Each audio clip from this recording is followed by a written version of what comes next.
You're listening to the Meet the Farmers podcast with me, your host, Ben Eagle. Please remember to subscribe to the show wherever you are listening.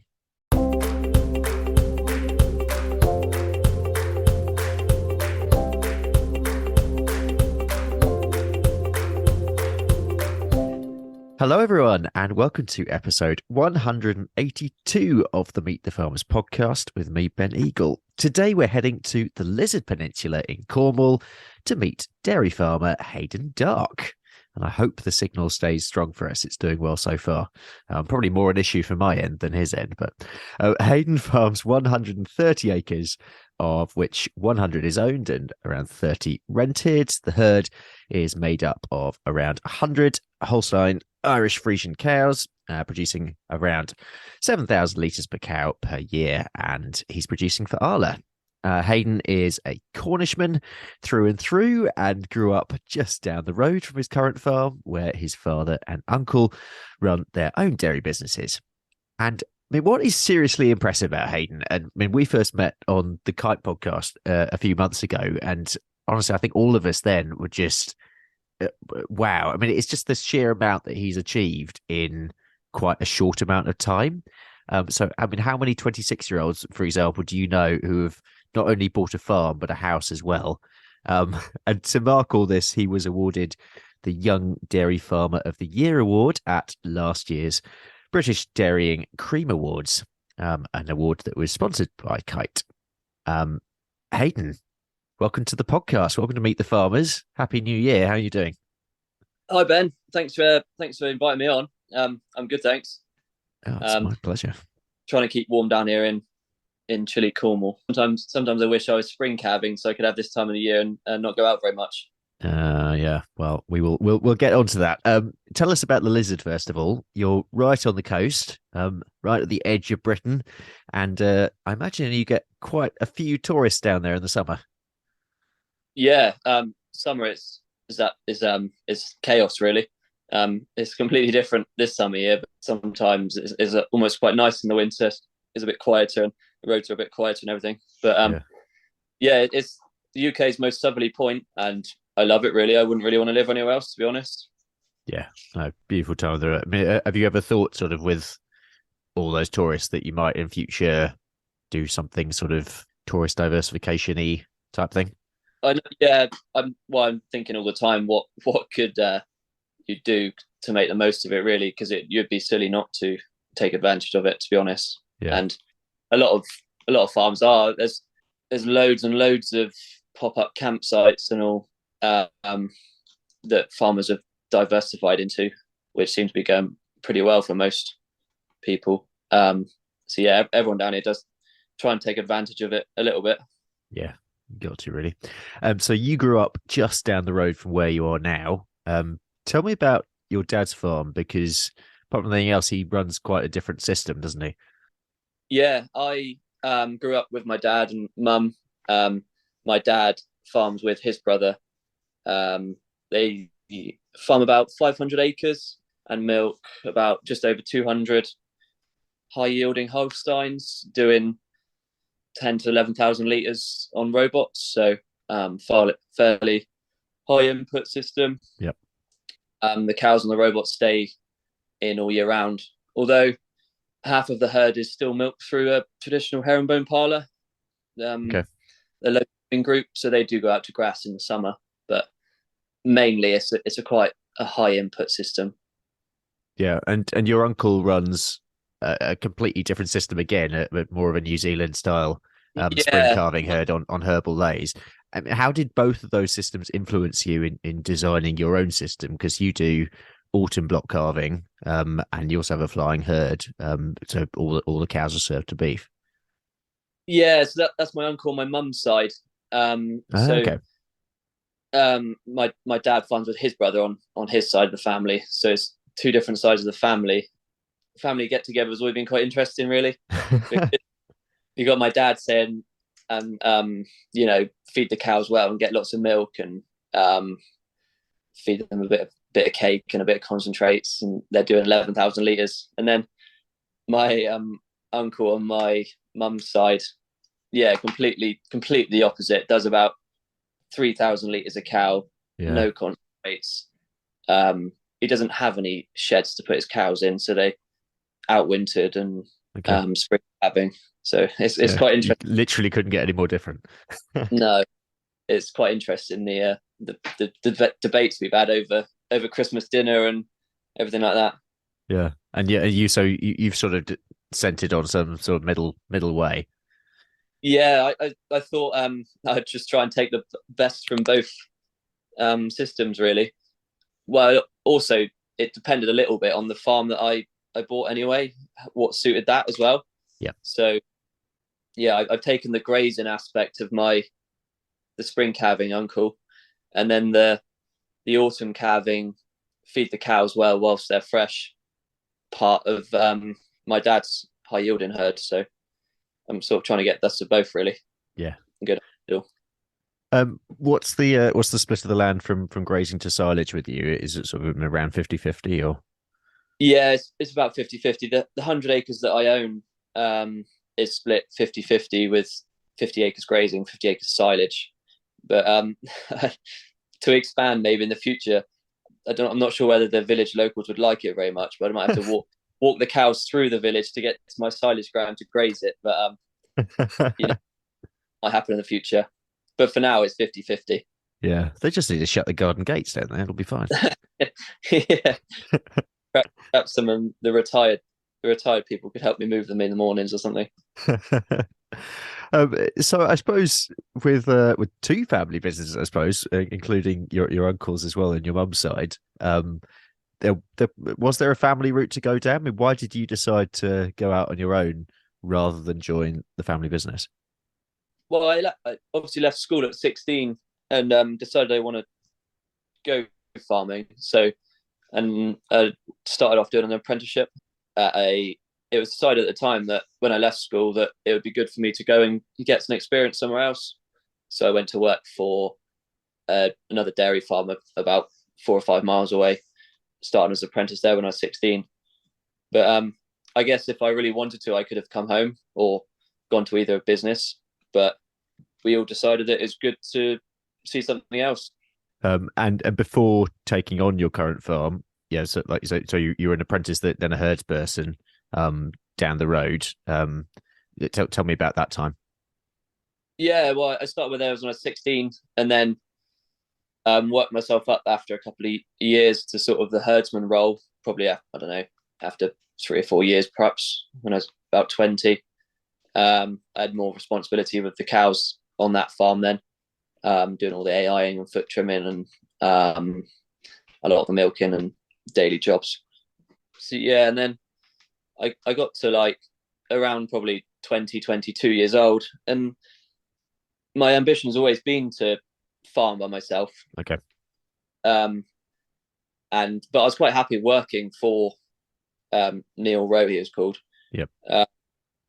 But my ambition was always to farm by myself. But the farm at home, because there's so many people involved, with my dad and his brother in the partnership, it was still a fairly small farm for then another third person to Yeah. come into. I decided I always wanted to. I like my cows, so I decided to buy my own cows and then keep them within the herd at the farm I was working at. Yeah, I was going to say because this is the sort of this is the little sort of entrepreneurial side behind how you started, which I really like. So you bought these 20 cows, but then you lease them back to your employer. Yeah. I bought 8 to start with, and then I Okay. think I might 3, 4, or 5 more. But I bought them with the money I'd saved from working, Yeah. and then they came back to the farm I was working at, and they were just managed completely the same within the herd as the others. Obviously, like I'm benefiting from that because I'm doing what I wanted to do and own my own cows. But then the employer is sort of benefiting. He's getting an extra bit of milk, Yeah. and also it's probably helping because I've got more of an interest to stay.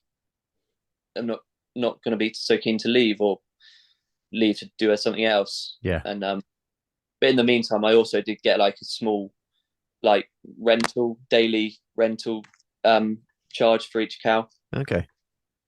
Okay. which was a return on them. You'd probably, after sort of 3 or 4 years, you know you'd be getting money back. But then also the calves that they produced became mine as well. Brilliant. So And that was then, broken herd that way. yeah. And then you went along that for a little bit, and then when you're, and this is just because this just doesn't happen when you're 24, you set out to buy your own farm, 100 acres, which a lot of listeners will be thinking, what? But this happened. So to talk me through the process, including sorting the finance, because I remember back when we recorded the Kite podcast as well. It wasn't all plain sailing. No, yeah, it was a bit of a build up for a few years, really. Like I've always been pretty keen to like push on and get things done, and like for years or few years, I was always making business plans and stuff for my dad to try and get him to buy a farm that's for sale or some extra land or something Okay. like that. In the end, I got a bit fed up waiting for other people, so I thought, why not just try it myself? And it came off, but it wasn't that simple. This farm came up, yeah, just still within 4 or 5 miles of my home farm, with 100 acres, a cubicle shed with cubicles in it for 160 cows, and a milking parlour. And that was it. The house was sold separately, so it was ideal for me because that meant I didn't have to borrow extra money Yeah, to absolutely. buy the house or any buildings I didn't really need. All I needed was the milking parlour and the cubicle shed and the land. I put my business plan together, and then went to the bank manager that I knew at the time and said, "What do you think?" And he said, "Yeah, it sounds pretty good as long as you've got enough security," which I helped with the house I'd bought when I was Yeah, yeah, before, and the cows, the money I had in the cows to start with, that helped with the security. And if you make enough money to pay the repayments back, then there's no reason why you can't do it, really. So yeah, so that was all going really well. Going through the stages with the bank and getting the money finalised and all. And in the meantime, to save the farm, being sold to someone else, we did put an offer in without the money being finalised to start with, just because we couldn't really afford to wait around. yeah, yeah.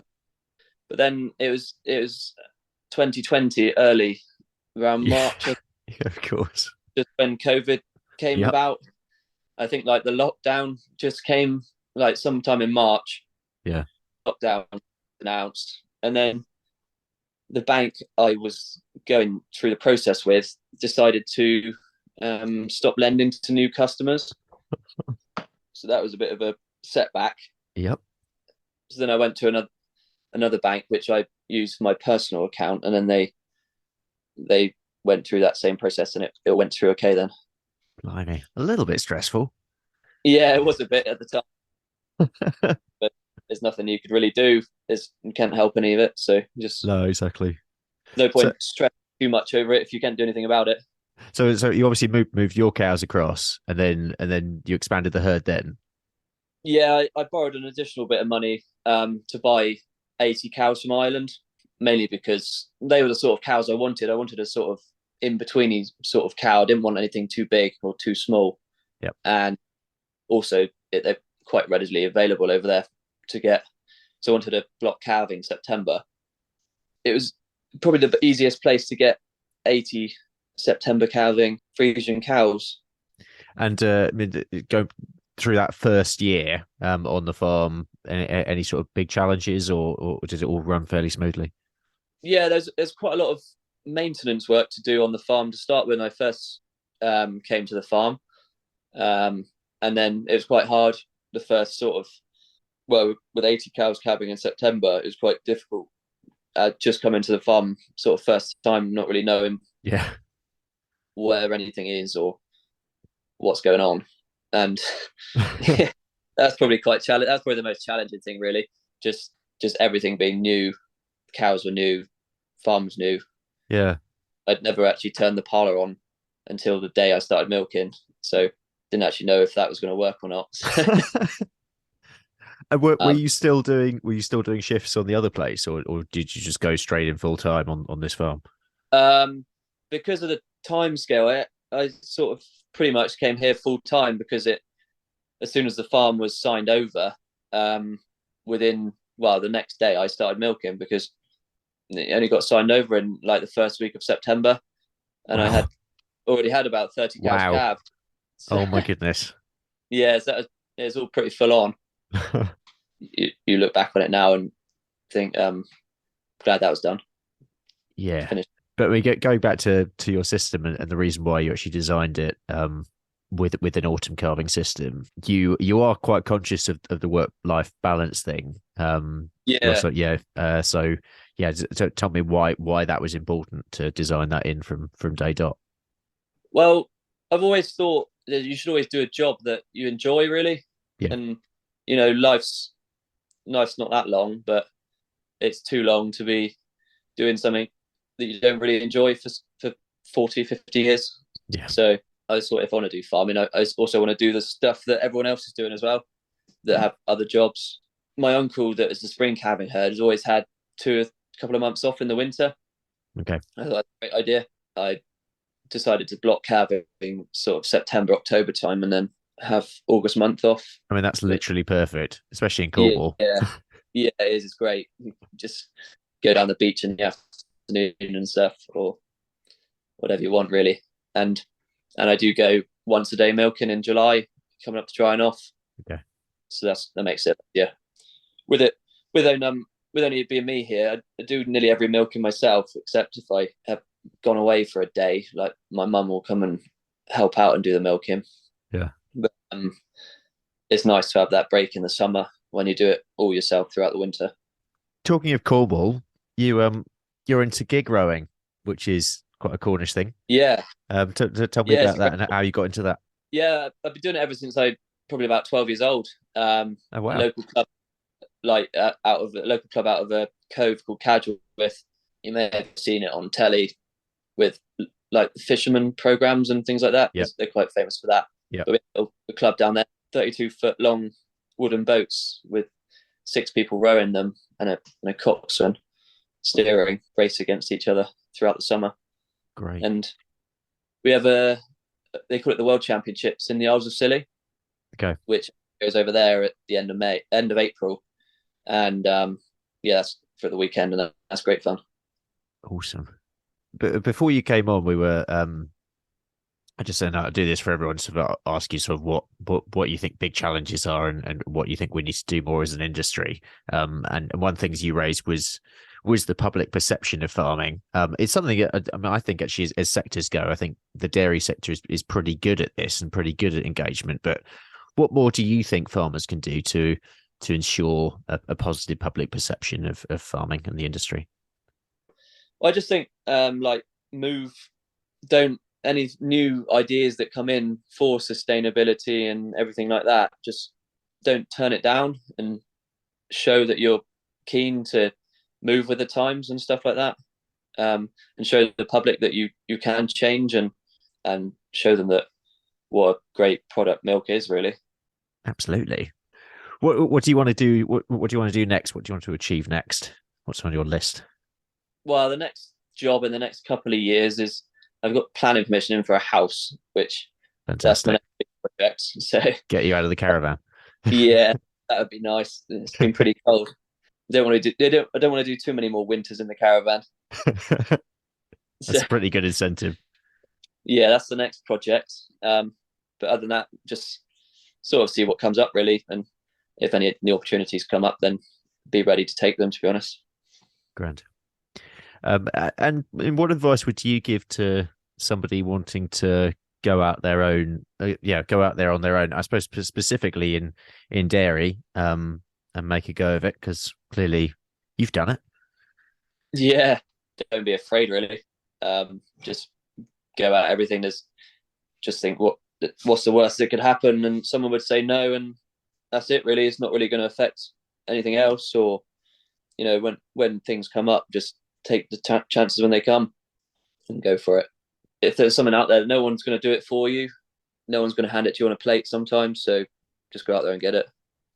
And we always finish the show with the same two questions, which I'm going to ask you now. The first is, if you have a message for the public, what would it be? Any message? You need to see what a great product dairy is, to be honest, and how much the value that you pay for it, the amount of nutrients you get in it, and the sustainability that comes from it. There's nothing else that you can really beat it with, to be honest. And a message for your fellow farmers. Be positive and you will overcome the challenges ahead, to be honest. Just think positive and you'll get through them. Anything you think's going to stop you, then there's always a way around it. Brilliant. Positive mindset to start the year. I think that's a good way to end it. But thank you. Thank you so much, Hayden, for coming on. And honestly, I think your story is massively inspiring for anyone at whatever stage they are in their career. So thank you for coming on and telling us about it. Thank you for having me. Feel honoured for your invitation. Oh, my pleasure. We'll leave it there. That is it for today. If you haven't already, please do subscribe to the show wherever you're listening. And if you like what we're doing on the pod, you can consider becoming a Patreon. You can join the Meet the Farmers Supporters Club by visiting patreon.com/Meet the Farmers. Next week, I will be joined by Russ Carrington from the Knepp Estate. And on the Rural Business Focus podcast this week, I'm joined by social media guru Millie Fife to talk about using Instagram to boost your business. So I hope you can join me on either of those. I'm Ben Eagle. This has been Meet the Farmers. Thank you very much for listening, and I hope you'll have a great week.